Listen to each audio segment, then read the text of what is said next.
What's up, guys? Welcome back to the ODT podcast. I'm back in town finally after 5 months of it. Golly. Man. Yeah, I'm so excited. We were starting to make a couple episodes, and then every time we would, he would have an instructor, somebody that would be like, "Hey, man, you gotta come. You gotta go, like whatever." And so we're really happy just to, get on here and encourage people for Jesus. Like that's the biggest thing. And we have I put something on our story, and I was like, "Hey, what questions do you have for you guys? For us, gosh, not for you guys. What questions do you have for us?" And we actually had some really, really good questions, and we're gonna answer them throughout this episode. And there's some really deep ones to start. But before we do that, I gotta ask you because you ain't been on here in a while, bro. Whose time are you on? On God's time, man. You're on God's time, baby. So how? Before we get rolling with the questions, I just want to ask, what was going through your mind whenever you were you had your phone this time? Yeah. So the first 3 or 4 months or whatever, he didn't have his phone, but then this last time he did have his phone. So what was like the difference with training without being able to see people and then being able to see people? Well, in Paris Island, when I didn't have my phone during boot camp, it was just kind of like I knew what I was doing every day. And I was like, I just got to make it to the end. Just got to make it to the end. But with this training, going to being a machine gunner, we were in a holding platoon. That means like it was too backed up, so we couldn't start training yet because there's already people in front of us. So we're held in this holding platoon for 2 months where we just worked out in the morning and the rest of the day we just did nothing. And I was like, man, this is so pointless. And I started like to lose my mind in there. Like, why am I here this long when I should be home in 3 months rather than 5? So I was in there for a while, and then seeing what they're doing, like Comparison. seeing like you or other buddies at the lake or something, I'm like, there's no way I'm here right now. Yeah. So it'll definitely tear you up with that, and you lose kind of some motivation. Like, man, why am I here? Like this and that. You start feeling bad for yourself. Yeah. Well, what was I had Coach Matheny recently. Some really good advice he gave me. Concerning the basketball stuff and concerning our ministry and stuff like that. He said, if somebody tells you something or if somebody says something to you that really motivates you or kind of lifts you up, hold on to that. Put it as your screensaver, write it down, whatever, but constantly remind yourself of that. So is there something that somebody told you, whether that's your dad, your girlfriend, me, a friend, mom, whoever, is there anything that somebody said throughout that time that kind of motivated you to keep going? Well, actually, I worked with a guy. His name was Jimmy. Before I even went to the Marine Corps, I worked with him, and I don't know why, but he just randomly sent me one. He was a Navy dude. He's a sailor. But he randomly sent me, he was like, "Hud, keep your head up, man. Just remember the only hard day was yesterday. And when your back's against the wall, this is when boys become men. This is what separates the boys and the men." And I was like, he's like, "What are you going to do now?" One of those situations. And the quickest way out of that place is to finish. Right. And I was like, if I just get done with this and push through, then I'll be out of here. But if you mess up, you fail something, you start training over or something like that. I drop out of this 20K, then I got to start over. There's no way. So we get distracted. Squirrel. No, it's okay. Squirrel. It's okay. But and then holding on to my beliefs and for sure. What can I do to glorify God here was another big one that helped keep me sane, really. And then you lose track of that, man. But overall, it was definitely something I can look back on and be like, man, I'm glad I did that, but not something I would want to do again. Right. Yeah. I've heard a lot of people say stuff like that, especially concerning the Marine Corps. Is it Marine Corps or Corps? What is it? It's Corps. Corps. Okay, I'm just making sure. No, you're good. So, hoorah. But is it Hoorah? Hoorah? Oh, it's hoorah. My bad. Hoorah. Anyways, but no, dude, I've heard a lot of people say that it's a once-in-a-lifetime experience as far as it will motivate you and it'll help you and all that, but they wouldn't do it again. Yeah. It's one of those things you want to do and then not have to go through that again because now you're trained. Right. So. But dude, let's get into these questions, man. Yeah, man, I'm excited to get back. Finally be back with my boy. How have you been, bro? I've been good. I've really just been working out. He actually just got a workout in with me. We're at our old high school right now, Go Pioneers. we lifted in the weight room and then played some one-on-one after that. But man, that's really like all my summer has consisted of is I've been training kids. That's what I do. That's like my summer job. I work for Playmaker Sports. Shout out to Playmaker. I trained kids. I did a few camps for them. I did FCA camp, which I know you're jealous about. Yeah, man. You really want to do FCA camp. And then I did the Reeves Brothers basketball camp. Spencer and Austin are like big brothers to me. I'm so happy that I've been able to be influenced by them and hopefully in some way, give them some kind of value in their life. It's kind of cool, being able to be around professionals. I think that's a dream of mine. Anyway, so I've been good, man, but basketball, camps, and ministry. That's really good, man. Yeah. Let's dive into these questions. Yeah. You read that first one? Man, question of the day. How do we know God is real? Way to get deep quick, man. Yeah, I don't remember who sent that. Like, all these questions are anonymous. Like, if somebody sent it in, that's why, even if it's, like, embarrassing or whatever. How do we know God is real? I mean, for me, I immediately, my favorite example is just to be like, man, just look at yourself in the mirror. Like, you are not like anybody else in this world. There's so many people that are very big on self-help, and they're very big on, like, look within yourself, look at this and that. I don't like to say look within yourself, but look at yourself.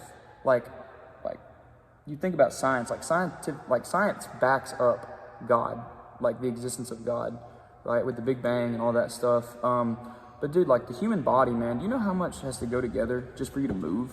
Yeah, man. I mean, just for you to think, just for us to be here talking right now, there is no way there's not a God. There's no way. I heard it said to me like this, where you're going with that. Like, say there's this beautiful, like, book full of all these amazing drawings and paintings, right? I mean, just immaculate drawings. And you walk into a room and somebody points at it and says, that book just showed up. You'd be like, yeah, you'd be like, what the heck, man? What are you talking about? But if you'd be like, no, there has to be an artist for that book. Because these drawings just can't pop up, right? Then you think about our lives, man, like the DNA strands, the billions of DNA strands we have within us, just one person, how the world spins at just the right speed so we don't crush or we have enough oxygen, how just how far away the sun is. Yeah, like... I mean, it just goes deeper and deeper, man. And that's how I think me and you see God the most. And also just like answered prayers, man, and just peace really, and what we do. Yeah, I mean, I just love that question to start immediately because, like people say like, how do we know God is real? I think that, I don't know if you've ever heard, but I heard this fact that said that the most atheists are typically people with fatherly issues, men or women. And like, did you ever get done reading Wild at Heart or not? No, I didn't. But you read a little, right? Somebody seriously threw it. It hit somebody, they got mad and ripped it. Oh my gosh. Well, there's this book that I read and I kind of put him on. It's called Wild at Heart by John Eldridge. And in this book, he said that your relationship with your earthly father can directly correlate to your relationship with your heavenly father. And what that means is that, both of our dads are pastors. I mean, I think that ever since my dad gave his life to the ministry, man, I can't explain how much more I love my life and how much more, like, it's very obvious to me my dad loves me. He tells me every single day. I mean, I never get off the phone without my dad before, he's giving me advice or telling me whatever, and he says, Caleb, I love you, son, I'm proud of you. And, like, it's just easier for me to understand that God loves me because I know my dad loves me. And I know you've had amazingly experience with that with your dad. Yeah, man. He's always been a great example of what a good father should look like. And then to always be like, well, son, like, there's something even better out there than me, So that's always been cool to see that. And you feel that, man. Yeah. Question number 2, this was a deep one too. How do we know we follow the right religion? There are so many of them, so how do we know Christianity is the right one? That's a good question. You want to go first or I'll go? You can hit it. Okay, so my favorite part, and I'm very passionate about this response, Jesus died for me. He died for him. He died for you. Like, that makes me want to cry, bro. Like, he died for me. I can't explain it, man. Like, you think of Buddhism, Hinduism, I don't even know if I'm saying them right. Like, you think of all these religions, and they all say, hey, you need to be good enough, right? If you are good enough, you'll get to Nirvana or whatever it is. Nirvana? I don't know what it's called, dude. I don't know. I'm just saying, like, hey, if you're good enough, then you'll be up there with us or whatever. Like, if good enough. God, Jesus says you don't have to be good enough. I already am. All right? Just come to me. Yeah, man. And that's my biggest thing, man. He died for me. Did Buddha die for you? Did all these other religions, did they die for you? Right? They say, hey, be good enough. No, Jesus, he died for me. Like, it's all about him, and it's not about me. And that's my biggest thing, man. He died for me. Yeah, okay. Going off that, like, I've been asked this before, and really when people ask me what I believe, I'll say I'm a Christian, you know? Mm-hmm. A lot of people say I'm Baptist, Pentecostal, this or that, but what it boils down to is that Jesus died on the cross for you, and he is the Son of God. And if you believe that and confess that, then you are saved. That's what Romans 10:9 That's says. the basis of everything. Like, of course, there's a lot that goes into it, but that's the bottom line of it. And that's what we believe, and that's what I've seen. And it's crazy that everything in the Bible lines up with history, too. I mean, Yes. every, like, account of Jonah's Ark, Jonah's Ark. Gosh. Noah's Ark. Golly. You're good, I'm going blank. But Noah's Ark and everything like that, seeing history back that up is just a big no-brainer. Yeah. Did you ever have Miss George in class? Yeah. I think it's amazing that we're talking about this as we're at the high school. I said Jonah's Ark. Yeah, we got kicked out. Yeah. But Happens. it's all right. Anyways, so what we were saying about Miss George, having Miss George in class, she said that the best history book you'll ever read is the Bible. And she was talking about how every single thing that we see in history is backed up by the Bible. And she was saying that as a history teacher and as a Christian. Like, she was saying that, Jesus dying on the cross, like, is a historical event. Like, in history books, like, it is said, like, hey, Jesus died on the cross. And then I can't remember if this is said to be, like, absolutely confirmed in history books. It is confirmed in the Bible, of course, but in a lot of history books, too, it will say he did rise 3 days later. Like, he was seen by thousands of people, hundreds, whatever you want to say. It was like 400. Yeah, but, like, he was for sure seen, like, this dude's alive after, dying on the cross. So that's the best place to look, and that ultimately, I think, proves, why Christianity, why the Bible proves itself. And to go off of that, talking about other religions and stuff, look into them. Understand why you believe what you believe, and getting better ideas of Buddha and how he lived his life and how things didn't line up, or Allah and these other beliefs that, like, say something but then do another. And then you look at Jesus' life and he preached what he lived. Lived the perfect life. So, I mean, that's kind of the basis of why we believe what we believe. And just feeling his presence, man. That's another one. Next question. You can read it, number 3. Number 3. Should we follow the entire Bible or just the New Testament when Jesus comes into the picture? Wow, that's a very good question. I think that's funny that that's asked. Do you remember what I told you when we were in here before we went to work out about Deuteronomy? Yeah, Deuteronomy's wild, bro. Okay, so I told him I'm trying to read the whole Bible right now. I'm not trying to flex that, but like I'm trying to read the whole Bible, and I'm in Deuteronomy, and I text this dude before he like pulled up, and I said, dude, Deuteronomy chapter 25 is wild. And we're not going to say what it was, but basically it's just so many rules and regulations, and it was like, if this happens, then you stone this person. If this happens, then this is how you handle it. If this happens, this is how you handle it. And obviously, if somebody, cheats on somebody, or if somebody does something wrong, we're not going to stone them. You'd go to jail if you did that. Right? And so I think that some people ask the question, like, is the Bible outdated? I don't think it is. I think that you can apply certain things in the Old Testament to today. But I don't, like, obviously we live by the New Testament now. Like, we can eat meat, right? Pig. Yeah. But I think that, a good way to, manage your money is still by tithing to the church. So I think that it depends. I think that you have to ask yourself, what in the Old Testament lines up with what we believe in the New Testament? So I had it said to me like this. Look at the Old Testament and New Testament glasses. What you read, put that into perspective with what Jesus what has been teaching and says. Right. So kind of like take it with a grain of salt, everything you read, because there's still stories in the Old Testament you can apply today. That can really help you understand Like stuff. Jonah. Yeah, Jonah, and then just different teachings like that stuff, like Job and how he lived his life. Just things like that you can take and say, "Wow, I want to live like that," or do like this. Just read it how Jesus would want you to read it, right? Right. I mean, Through his teachings, Yeah, there's like I'm reading Deuteronomy, and sometimes I look at it and I'm like, okay, I obviously am not going to do that. But there's other things like I think it was chapter 6, either chapter 6 or chapter 7. Moses said the word remind or remember like 10 different times, and he was like, remind yourselves of what God's done in your life. Write it everywhere that you see. Tell everyone about it, and like all these things like to me, applying that to today would be like, I love sticky notes and I love writing things. Like for me in my room, if you ever go into my room, I have Psalm 118:24. This is the day that the Lord has made, so let us rejoice and be glad in it. I have that on my wall. I have different like Bible verses and stuff.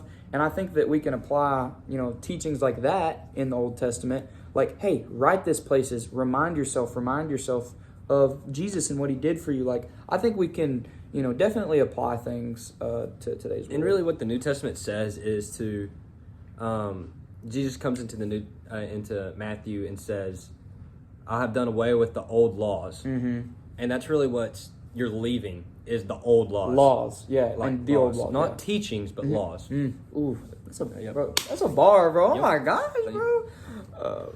Okay, number 4 is kind of what we just did. It says, if we follow the Old Testament, how do we know which parts of it to apply to today and which parts we shouldn't apply to today anymore? So, I mean, we basically just... Laws and teachings. Yeah, laws and teachings. I really like that, bro. I've never heard anyone say it like that.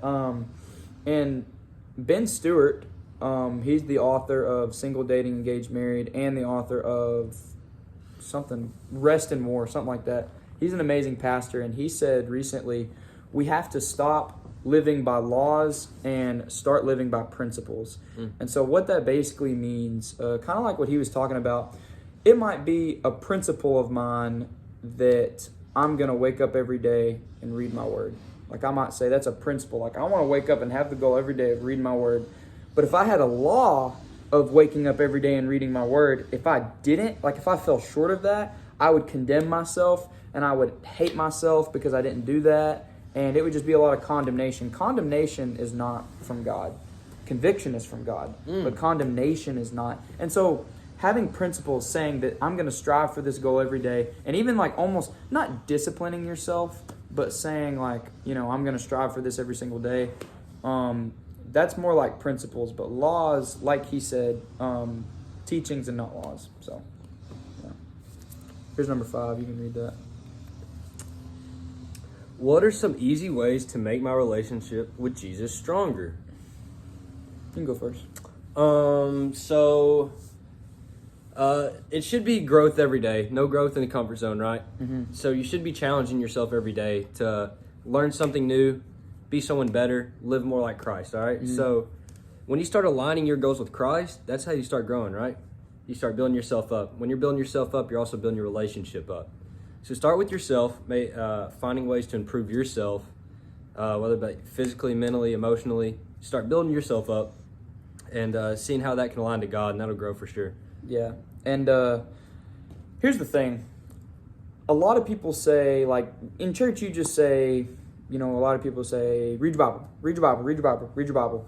Absolutely, 100%. I have a goal, like I just said, a principle in my life. I want to read my word every single day. But you have to find the best way that you read the Bible. And what I mean by that is, like, I love reading and writing. I absolutely love it. Like, if you look at my Bible, like, you see highlights, you see underlines, you see stuff like that. Take example, my brother Jake. My brother Jake does not like to read or write, right? So one time Jake asked me, like, I don't know if he asked me, but we were just kind of talking about this. And we were talking about how for him, he might learn better by watching videos and by listening to the Bible app or stuff like that. And so you just have to find the best way that you soak in information and that you learn. Because for me, I'm going to read and I'm going to write. And I'd rather read a book. Well, that's not true. I love movies. But like I'm just saying, like, if I want to learn something, I would rather have the book, and I would rather have my highlighter and my pen and make notes and highlight and stuff like that. But everyone's different. So I would say find the way that you read the Bible the best, and also, you know, find the best way that you can apply it to your life, like you specifically, Right. whoever's listening. And I like being outside, man, and seeing God's creation. That's where I'm able to be like, wow, God, you're so powerful, and I'm able to like talk with Him, grow my relationship out there. So, yeah.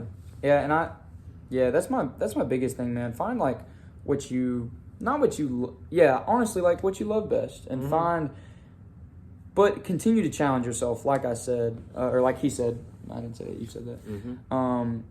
Here's an example I'll give you, okay? We were just at the weight room, like we were working out, doing weights, and I told him that sometimes I go back and forth with like listening to rap music, or listening to, or like Christian rap music or worship or whatever the case may be. And I'm a basketball player, so every time I'm around other basketball players, like working out at different gyms, it's always rap music. Always. 100%. Lil Baby, Polo G, all these like rappers. And so I was having what? You're just funny. Keep going. My bad. So I've told myself I'm going to make an attempt to start doing weights to worship music, right? And so for me, that's a way that's like a way that my faith has been challenged recently. Like everybody's different, you know? So that's a way that I've been challenged recently. Like do that. So, all right. Did I read last time? No, I didn't. Okay. What does the Bible say about fasting? How should we fast in today's world? That's some great questions. That is some deep questions. Fasting really depends on you, I'd say. My dad fasts all the time. At certain times of the day or all day. Fasting is really just a reminder of setting yourself on the right path. Like, Amen. Every time that hunger hits or anything like that, and you're not eating for a while, you're like, I should be praying or thinking about what's next. That's kind of how I use fasting. Do you use fasting like that? Yeah, well, okay. Yes, take for example, it's harder when you're younger because you're burning so many calories all the time. And so like for me, like last summer I was like trying to gain weight. And so I was eating 24/7, and somebody was like, well, maybe you should fast about that. And I was like, oh, I can't fast, like I'm trying to gain weight. But fasting doesn't have to be for 7 days. Like somebody asked me recently, like, what should we fast about? I always make an attempt to fast when I have to make a big decision. So I might fast for, like, typically on Sundays, I don't eat breakfast. You know what I mean? Like, get the dog. Look at him. He's out, bro. He's out. You can't zoom in. Yeah. If you're not watching on YouTube, dude's dog is out over here. All right. But yeah, when it comes to fasting, fasting isn't always with food. No, yeah. Like, be taking a break from your phone or anything like that. Like, so just, yeah. Good. So I'm just saying, just find your way to that. What challenged you to stop what you're doing and to put your eyes back on God. And I think that's the idea of fasting, really. The idea, like Brother Stacy just said, his dad just said that, like, the idea of fasting is really like taking a break from anything that might be an idol over the Lord. And so, like, for me, if I put even basketball, you know, like, there have been times where I've put my worth in basketball or in sports or whatever, and, like, you know, you don't have to take a week off or whatever, but, like, I might say, dude, I'm not going to play for 2 days, and I'm going to solely just, you know, set my eyes on Jesus. And that's an example of fasting. It can be anything, man. It can be food. It can be people. I mean, it can be whatever. So, all right. 2 more questions. So we on number 7? Yeah, let's go. Let's go deep at that one. What did you guys... Why? Oh, why did you guys decide to start the podcast? How about that? Yeah, I like that question. I'll hit this one real quick. So for us, honestly, this has helped. I think this has helped us more than has helped anybody. For sure. Definitely keeping, like, how can I preach if I'm not living it, right? It's definitely helped me stay in line, and say, like, I got to be doing this, or I'm looked at this way, you know, like, who am I if I'm not living what I preach, you know. So it's Right. definitely helped us with that, and we just were like, what can we do to make an impact? Right. And finally step out and do something. Yeah, that was the biggest thing for me. See, here's the thing. I was at a prep school close to Memphis, which a lot of people know was really, really hard for me because I didn't talk about it for a long time, but like I wasn't taking college classes there. And that was very hard for me because, you know, he said at the beginning of the episode how he was watching people every single day through social media, how they were like going to the lake or doing this or doing that, and he wasn't. He was like, dang, like I'm missing out. And for me, I wasn't taking college classes, so that's the most insecure I've ever been in my life because I was like, wow, all my friends are going to be a year ahead, which I had hours in high school. Like I had a semester worth of college already down. So, I mean, you know, I had that. Like I'm a semester behind right now. But the thing is, I'm a year. Yeah. Yeah, and so but the thing where I'm going with this, I have never been that insecure in my life, and also during COVID, that was just so hard on me. It shook my world completely, and so many other people, it shook theirs. So I thought to myself, like I was on the phone with him, and I was just like, man, like what can we do? Because this dude right here, man, like he was going through it at A-State. I was going through it at my prep school, and we were just there for each other, man. Yeah. Like, this dude was there for me more than anyone, man. Like, we were on the phone, like, dang near every night. And we were just on the phone, and I asked him, I said, dude, if I think I might want to start a podcast. Like, would you want to do it with me? And he looked at me and said, Moen, he looked at me, and he was like, it was just crazy, man. It was just so from God, because he looked at me, and he said, of course, like immediately. There was no question about it. There was no, maybe. Like he just immediately was like, dude, I'd love to, man. Yeah, and it's been a blessing ever since, man. Like hearing encouragement, like, hey, I listen to your, like people I don't know. It gets weird when people you don't know, like from TikTok or something, they're like, hey, I listened to your podcast. It was awesome. I was like, thanks, man. Like that's what keeps you like, you know, for sure. You know, that's like God saying like, keep it up. Yeah. So it's cool. It's cool having that. Yeah, it's cool more than anything, like he said, to have people that you don't know. Like I can't explain it, man. I've had so many kids come up to me, man, younger kids, and be like, "Hey, I listened to this, and I heard you say this," and I forget. I'll be like, "Oh yeah, we did say that, didn't we?" And they'll be like, "Man, you know, like we did a whole episode on porn." And that was hard, dude. You know how hard it is to get out and talk about that? It's weird, man. It's hard, and plus it's like a subject that not people typically don't want to talk about because, I mean, number one, honestly, it's awkward. Mm. It's awkward to talk about, but so many people struggle with it, and I cannot explain to you how many people came up to me and said, dude, I've never heard anyone talk about that. That episode changed my life. I want to stop watching porn. And this and that, and that's what keeps me going, man. People, you got any more to say about that? I mean, yeah, you pretty much hit it nail on the head. I can't imagine. And that's what keeps us going. I think that we have a chance to impact people's lives. All right, here's the last question we're going to answer for this episode. We hopefully can do some more Q&As. Did you read last time? I think you read it. Okay, there you go. It's number 8? Yeah, number 8. It's our mascot. What is the best advice on how to make it obvious to others that you are living for Jesus with the way you live your life? You want to answer this first? Yeah, I'll kind of what he's hit on. Like, golly, my voice. I'm still going through puberty. I'm going through puberty. No, but I think he really hit it when he said practice what you preach. Here's the biggest thing. Like, and Brother Wayne Wood, he was the pastor at Faith Hopewell for a long time. I had the opportunity to preach there. That's what the church I grew up at. I mean, that was such a blessing in my life. But he gave me the best piece of advice I've ever been given. He said the best way to bring people to Jesus is by living a life that shows Jesus. And I would say number one above absolutely anything else, number one, love God and love people. I know that's so cliche and you hear that so much, but above anything else, be in your word, challenge your faith every single day. And number two, just genuinely love people. Like when you're talking to somebody, don't want the conversation for you. Want it for them.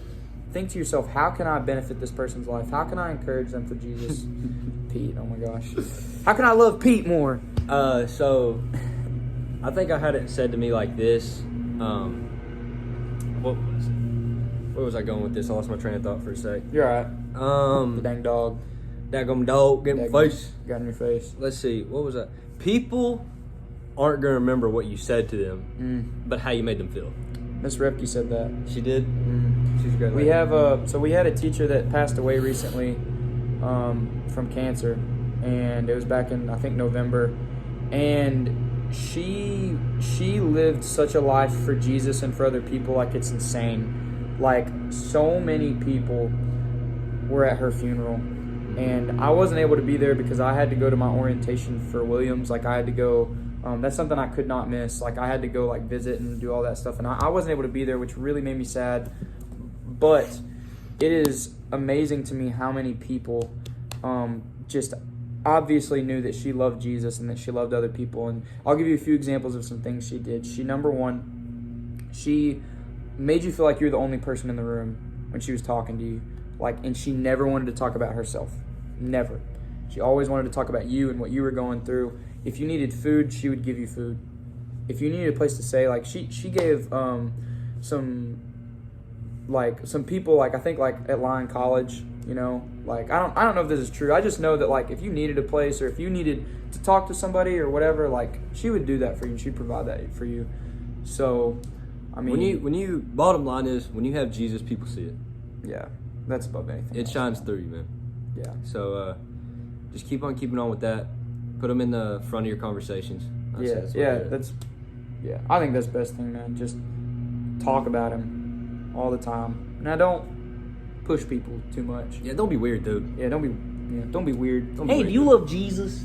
Don't be weird, dude. Yeah, you can't be weird about it, but you do gotta, like, implement it in your conversations. Like, yeah, that's the biggest thing. Yeah, man. Well, it's been a fun episode. Chatting it up with the Q&As. I actually had really fun doing this one. I had a lot of fun doing this one. Cool. If y'all have more questions for us, please send them in. They can be personal, they can be generic, Jesus, whatever you want. Just please. That was really fun. That was fun. Y'all take it easy. God bless. Thanks for tuning in. Yes, sir.